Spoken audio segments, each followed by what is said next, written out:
All right, good 2 or 3 days here of prep. We'll finish up our red zone process here today, and look forward to getting on the plane tomorrow and be ready to go. I know our guys are excited. They know what kind of hostile environment this is going to be, and really we'll find out a lot about our team, coaching staff, and players, all of us, and it'll be a fun atmosphere. So I'll go ahead and open it up from there. In the couple of years you spent with Jahmyr, what did you learn about what makes him so dangerous? Speed, elite speed. Probably the fastest in the NFL at his position, or top three for sure.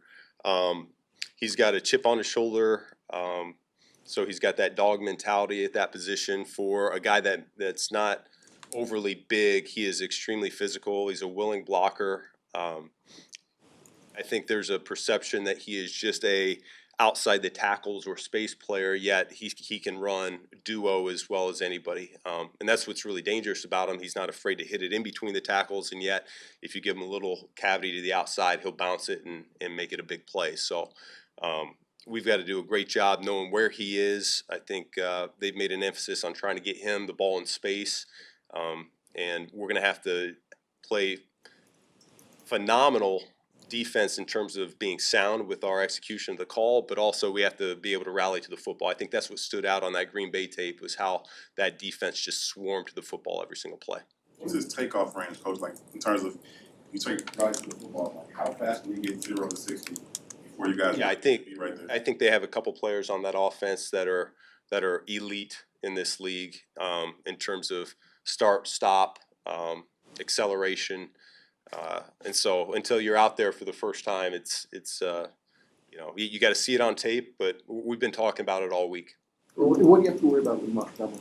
Montgomery is very similar mindset wise. He's heck, you guys know him really well. He's one of those guys that he likes to set the tone, wants to lower his shoulder, wants to be the spark, very dependable player.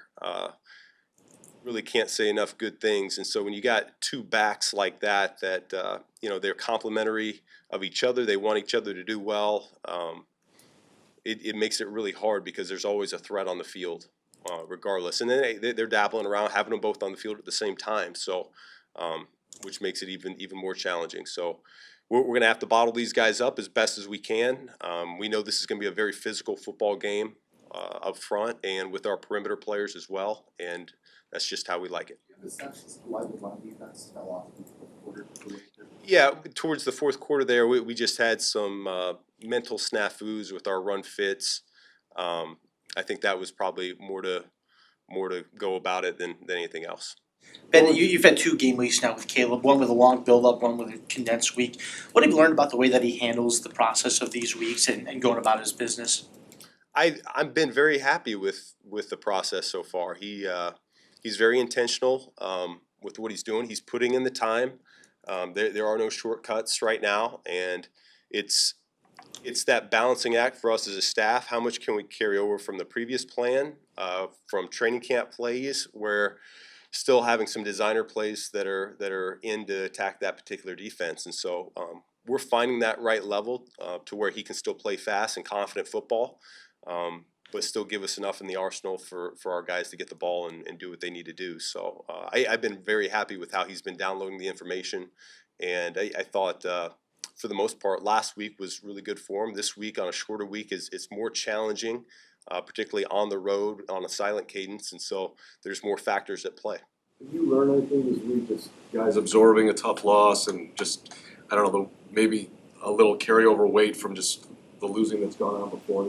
have you seen any impact of that going this week? All I know is this: as we came in, the player day off was on Tuesday. When we came in Wednesday, we addressed the previous game, and then we turned the page really quickly. We've been all steam ahead on the Detroit Lions and how do we beat this particular football team, and I really haven't seen any moping or anything like that in the meantime. Obviously, you're going to be doing some things for the first time as the head coach. Now that you've had that game under your belt, what things have you learned about the process of having these added responsibilities on them? Not only specific, you spoke to some of the things you said you kind of want to do differently, and that was very refreshing, by the way. But just in general, what have you learned about having other responsibilities other than offense and process on that side of the ball? I don't know that I learned a whole lot other than we've got some really good support system in place here with the assistant coaches and the guys up in the press box, and we just need to trust the process. We spent a lot of time in the springtime setting this thing up, and once we're clicking, and which they were all preseason, we just need to trust it, and we'll be in good shape. I want to ask about the end game kickoff thing one more time. Man, can we go on to the next game? I'm still on the. With the new rules, when it doesn't land in the landing zone, it's a dead ball, right? Mhm. So theoretically, could you have just kicked it anywhere, just Short, more than sure. 20 and the clock would have stopped? Mhm. Was that considered at all? Yeah, it was. Yep. And Listen, last time I'm going to bring up last game, okay? Yeah. I got greedy and I wanted the extra 5 yards. That's why we tried to kick it out of the back of the end zone. Simple as that. Okay. And with that said, have you had any additional conversations or taken any additional steps regarding the kicking game? I don't know what you mean by that. We're always having conversations every week on the special teams and how we want to go into each week. And what kind of, go ahead. With DA, some of the exotic looks, what have you kind of, I know you saw him obviously through camp, you've seen him throughout his career. From an offensive perspective, what challenges does that throw at certain teams when he kind of throws some different looks out there? Yeah, I think it's very hard to prepare for. I remember going against him a couple years ago when he was in New Orleans, and you have to have a plan. He finds a way a lot of times to find a unblocked rusher, get to your quarterback, and so it's very stressful there for the blocking unit, particularly if you're in just a normal 6-man pro, which most teams are on third down. So that pressure package is something that I think Johnny Moe and Dan over there in Detroit, they know pretty well. They're very familiar with from both their time in New Orleans as well. So I'm sure they'll have a plan for it. But DA's been doing this for a long time, and he's got some really good things in his arsenal. Coach, in your experience with Jared Goff, what kind of motivation do you think he's taken from last week's performance? Didn't go maybe the way he wanted. That's going to come out against you guys. I can't speak for him. I just know he's a very resilient individual, one of the most that I've been around in the NFL. He's been to the top, he's been to the bottom, and he certainly finds a way each week to come back and swing away. So I know we'll get the best version to compete against here this week. And what's it been like with Jalen back on the field, assuming he's good to go? What kind of boost can that be for your defense? Yeah, no, I think I'm very happy with him. He comes out, he's got a swagger to him, confidence. He's not afraid to talk a little bit. That's what I feel immediately is just the presence out there. And then when you watch the tape yesterday, he's very sticky. And so we like to eliminate the space in our coverages, and so I think he's going to be a really good fit here for us this week. How is TJ Edwards coming along?